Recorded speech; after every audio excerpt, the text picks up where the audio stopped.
This is Chicago's very own WGN Midday News.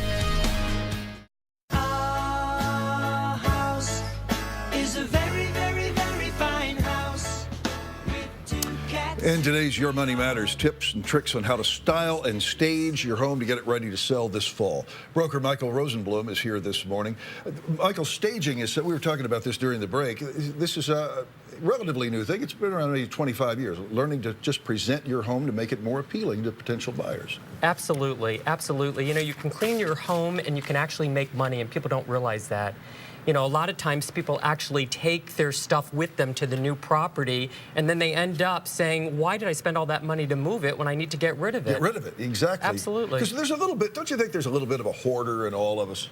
Without a doubt. Yeah. Without a doubt. Yeah. Without a doubt. And you know, what people should do is, the first thing when they're getting ready to put their house up for sale is they should go through every closet and pull out the stuff that they're not going to take with them. Have a yard sale, garage sale. Oh, but we work so hard for that junk, you know. but it's something you have to do. And you've got some tips on how to get it ready. And the first one is kind of obvious, but maybe not. Clean house. Absolutely. So you want to go through every single one of your rooms. If you're not going to take the furniture with you to your new property, sell it, get rid of it. Just open up the environments to make them more airy and for the traffic patterns to flow easier. Right, and another tip is the stuff that you don't get rid of, you have to arrange it, put it in some sort of orderly fashion, right? Absolutely, Steve. You know, it's interesting. People tend to float their furniture. Well, rather, people tend to put furniture against walls. They should bring it out in the center of the room and float it and make it more comfortable and cozy so that people can sort of move through the space without having to sort of go through a maze. All right, what about all those family photographs that everybody has out?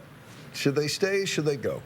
They should go. Yeah. And I'll tell you why. When a buyer comes into somebody's apartment or their home, the first thing they're doing is saying, do I know that person? Do we have any friends in common? So the best thing to do is actually to remove those photos so that people can concentrate on buying the house. All right, what about that 90s era sponge painting in my family room? You think that's got to go? I think it's dated.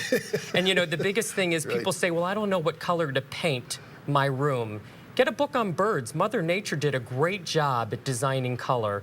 Just look at birds. Whatever you see their patterns to be, go ahead and do it in your house. Okay, I like this idea. Add a mirror. Yes, creates a lot of depth, creates almost a window illusion in a room. If it's a dark room and there's no windows, it opens up the environment. Not a bad idea. Any other suggestions?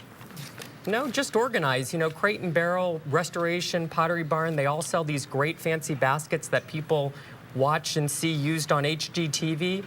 Emulate it. Do it in your home. And if you don't want to do it yourself, there are plenty of professionals out there in the staging business, right? Yes, there are. There are a lot of real estate brokers who have the ability to do that for you, or you can pay somebody on the side to go ahead and do it. Because you know what? It's business. It really is, isn't it? It's about getting more money for your house. Absolutely. Michael Rosenblum, thank you so much for joining us. If you want to learn more, just check out his website. It's michaelrosenblumpresents.com for a link, or if you want to watch this segment again, log on to WGNTV.com/midday.